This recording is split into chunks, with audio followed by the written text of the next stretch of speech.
आपने पूछा है कि हम जब किसी व्यक्ति से बहुत इमोशनली अटैच होते हैं और फिर कभी वो ऐसी बात हमें कह देता है कि वो बात हमें बुरी लग जाती है या उस बात को हम किसी न किसी रूप में किसी अलग अर्थों में ले लेते हैं। इसमें फ़र्क ये है कि या तो अभी आप ठीक से जुड़े नहीं हैं या फिर अभी जो बात है उस बात को ठीक से नहीं समझ पा रहे हो आप। दोनों चीज़ों में कहीं ना कहीं फ़र्क है। जो आदमी जितना आपके निकटस्थ होता है, जितना आपके निकटतम होता है, जितना आपके नज़दीक होता है, उतना ही औपचारिकताओं से परे होता है, फॉर्मेलिटीज़ से परे होता है। फिर आपके संबंधों के बीच औपचारिकताएं नहीं रह जाती। फिर एक ऐसा अंतरंग और ऐसा मधुर संबंध होता है जिसमें किसी प्रकार का कोई सोच विचार नहीं चलता और आप सिर्फ और सिर्फ वो बात कहना चाहते हैं जो बात आपके हृदय से उमगती है, जो बात आपके मन में आती है। तो ये इसका मतलब अगर आपका कोई बहुत अजीज़ है, बहुत निकट है, बहुत नियर डियर है और उसकी कोई बात आपको ख़राब और बुरी लग रही है, तो हमें इस पर विचार करना पड़ेगा कि वो नियर डियर है भी कि नहीं। कहीं हमारी गहराई के तल में अंतर है।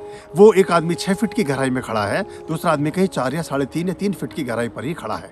इसलिए वो फ़र्क आ जाता है। क्योंकि जब आदमी औपचारिकताओं से परे होता है तब तो जिसको बहुत निकटतम समझता है, जिसे अपना बड़ा प्यारा समझता है, उससे बिना ये सोचे कि इसको अच्छा लगेगा कि बुरा लगेगा, अपने हृदय के जज्बात उससे शेयर कर लेता है, अपने मन की बात को उस तक संप्रेषित कर देता है।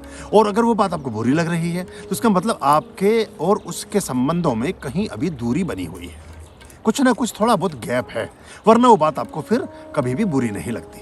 क्योंकि जो व्यक्ति हमारे अपने, देखिए हम माता पिता हमें कितना कुछ कहते हैं, हम कभी उनकी बात का बुरा नहीं मानते, थोड़ा 1-2 घंटे के लिए बुरा मानते हैं, फिर से हम नॉर्मल हो जाते हैं। हमारे बहुत निकटतम व्यक्ति जो होते हैं उनसे जब हम बहुत जुड़े होते हैं, वो हमें कुछ भी कहते हैं तब भी बुरा नहीं लगता। ये दूरी जब तक बनी है तब तक बात में भी खट्टापन महसूस होगा। अगर दूरी आपके अनुभव में नहीं है, आपके संबंध में नहीं है, आपके मन में नहीं है, तो फिर बातें आपको खराब नहीं लगेंगी। अब जो ये सास बहू वाला जो चक्कर है, बहुत सारे परिवारों में जो बहुओं को सास की बातें खराब लग रही हैं या चुभती हैं या बुरी लगती हैं, वो इसलिए लगती हैं कि वो सास को सास मान रही हैं। अगर वो सास को अपनी माँ माने तो माँ तो बहुत बार इससे भी बुरी बुरी बात कह देती है, पिता तो इससे भी बुरा बुरा व्यवहार कर चुके हैं जीवन में और कह देते हैं, तब भी आपको बुरा नहीं लगता क्योंकि वो आपके पिता हैं। लेकिन ससुर कह रहे हैं तो आपको बुरा लग रहा है। यही वाइस वर्सा है। अगर सास ने कोई बात लड़के को बोल दी है तो फिर उसका ताना तकादा वो बहू से और पुत्रवधू से करता रहता है कि तुम्हारी माँ ने देखो मेरे साथ ये बात कह दी, जबकि उनकी अपनी माँ इससे भी खट्टी बात उनसे कह चुकी होती है, या उनका पिता उससे भी ज़्यादा दुर्व्यवहार कर चुका होता है। लेकिन कोई निकट का संबंधी, कोई दूर का रिश्तेदार, कोई साला या ससुर ऐसी बात कह देता है तो आप उसे मन पर ले लेते हैं। सब मनों के भेद हैं, मनों की दूरियां हैं।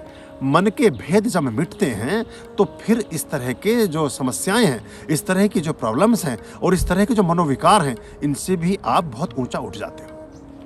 आपका जीवन सुखमय हो, छोटे छोटे सामाजिक भावों से आप ऊपर उठ सके, बहुत छोटी छोटी जो हमारी व्यवहारगत विषमताएं हैं इनसे इन पर आप विजय पा सके और आपके जीवन में चारों ओर मधुरता का वास हो। हमारी यही शुभेच्छा है आपके लिए और यही आशीष भी। ओम स्वस्ति अस्तु।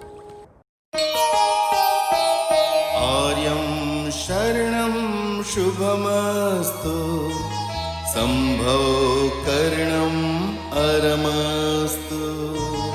आर्यं शरणं